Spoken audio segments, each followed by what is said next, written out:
Guys, it's your favorite federal informant. Listen, you guys, I am on vacation, but I wanted to pop in and talk about this thing that's going on. I know you guys heard about it. A lot of people have questions. I wanted to come and address it. If you guys don't know, Diddy told the defense in the prosecution that he wants them both to turn in similar cases like Diddy's. Okay. And by similar, it means you got convicted of one or two things of the Mann Act and you had no criminal priors. Now, a lot of the Diddy goons, the Diddy idiots were like, ooh, did he gonna walk? He ain't even been doing jail time. To which I said, okay, stop. Okay, Diddy might have beat Rico. Okay. And it was a crushing blow to victims, to women, to anybody that doesn't stand with abuse, right? Did he beat Rico? But there's more to that story, but let's stick on topic. Okay. And apparently the jury said, we don't care what happened with Jane and Cassie, but because you were their boyfriend or their and no man, longer I has a guess you own voice who them will and you pursue can do what you justice want. for her However, accusation. the one thing that kept coming up As of the that taken a lot against of people Diddy, overlooked was no that he was expansion of the convicted on 2 investigation, major sex no crimes, isolation the Mann orders, Act. They are no major equipment federal access, crimes, no okay? suspension And of I did attorney some research. communication. I talked to my legal people and I took notes. So, whenever I take notes, this is going to be good. Okay. Now, what did the judge ask for? He asked for comparable case law or statistics on similar Mann convictions. Now, first of all, this request is not unusual, but it is never neutral. It usually signals one or two things. One, that the judge is exploring options to justify a lighter sentence or release, especially if they're asking about parole eligibility, probation, or sentencing ranges. Two, the judge is building a case for why Diddy should not get leniency. By establishing how others were treated in similar cases, they could argue that letting Diddy off lightly would be inconsistent or unjustified. So, the big question, all right, I'm actually being texted like Tesa. So the big question is what context the judge asks us. And the thing is, if we look at the Diddy case, this is where things get tricky. The judges already denied bail and called Diddy violent. He read him to filth. The judge was not happy, okay? And said his community ties made him more dangerous, not less. So it's going to be hard for Diddy to rebrand himself. The judge also has letters from multiple victims who explicitly said he's a threat and allegedly wielded violence as a means of control.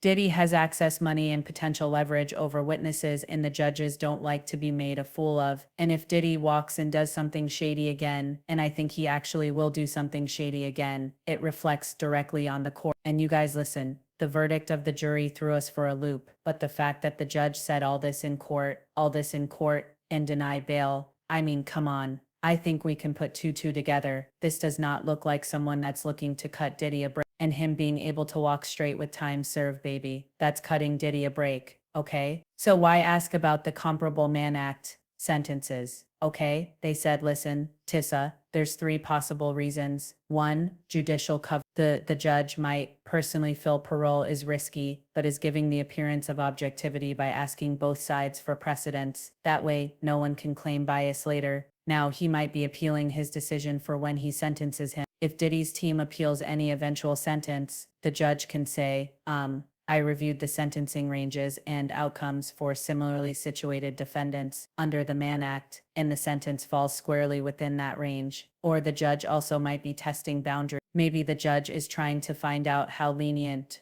or harsh they can go without being reversed. They could be considering probation in theory, but still leaning towards prison unless Diddy's team provides extraordinary mitigating evidence. Now, let's talk about that mitigating evidence. Remember when I told you guys that Diddy's team, I believe, are trying to shut up any content creators that are still criminal with them, and they feel like if they shut down the content creators, then they can start on this rebrand. Think about it. You shut us up by July, August, September, and then you got a little bit of October to get this Mother Teresa Hail Mary that they think is going to wipe Diddy's record clean. Unfortunately, a lot of evidence that the jury wasn't shown, a lot of witness statements and affidavit that the jury didn't see. The judge is privy to all that, and all that is going into his decision.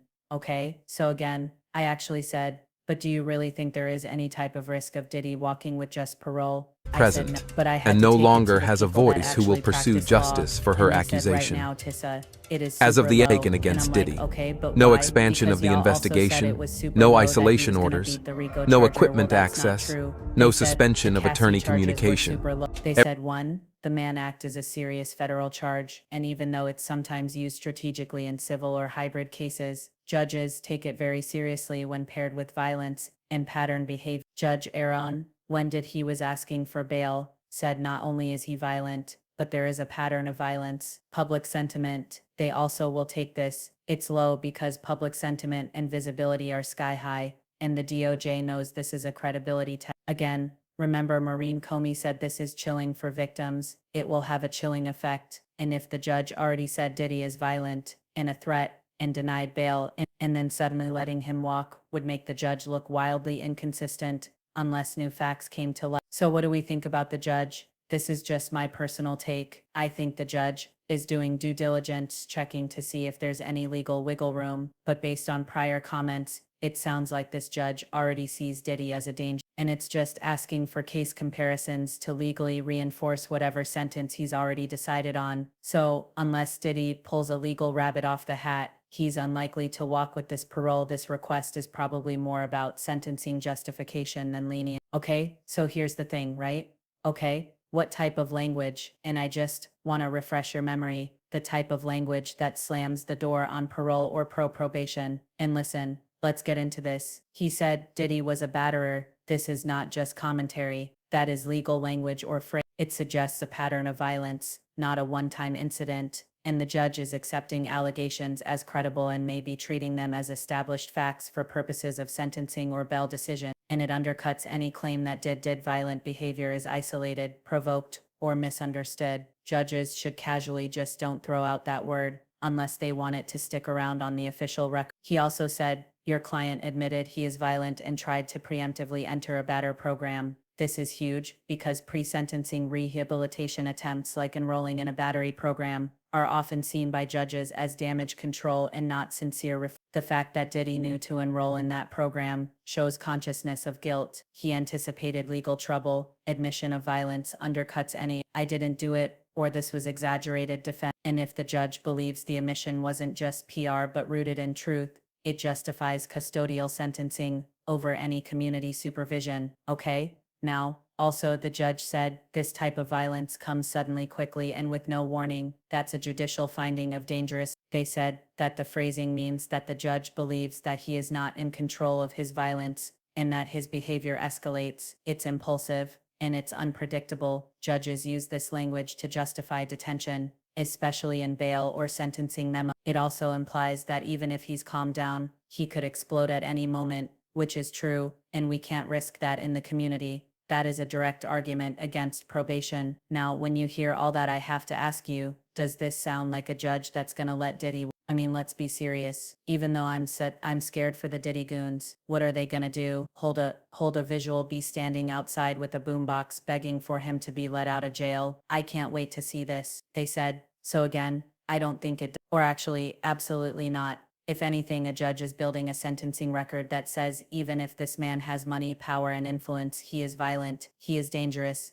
and he is incapable of safely existing in the community. He tried to game the system with a batter program. He admitted what he did, and I'm not playing along. Again, these statements make it legally and politically almost impossible for the judge to grant parole without massive backlash or risk. If Diddy reoffends or contacts a victim after release, it's on the court. This isn't a judge looking for an excuse to show mercy. It's a judge locking in a narrative of violence, manipulation, and danger. Any future sentencing or probation denial can be backed by this exact language. So unless something drastic changes, probation or parole is extremely unlikely. You're watching a legal system slowly setting the foundation for a multi-year custodial sentence, or at the very, very least, strictly monitored. Okay? Strictly monitored, movements. Again, listen, at the end of the day, I don't know, it is what it is. We are expecting that Diddy will actually do some jail time. I don't think that the judge is actually gonna take the time and go through all this and make all these notes just to let him out on the public. Now, will did he really offend? That's a different subject. I 100% think thinks he will, but you never know. Maybe in Mark Agnifilio's loving arms he has found a new version of himself, cause we know that Mark is doing his best to uplift that man. Anyway, y'all let me know what you think in the comments. I'll talk to y'all later.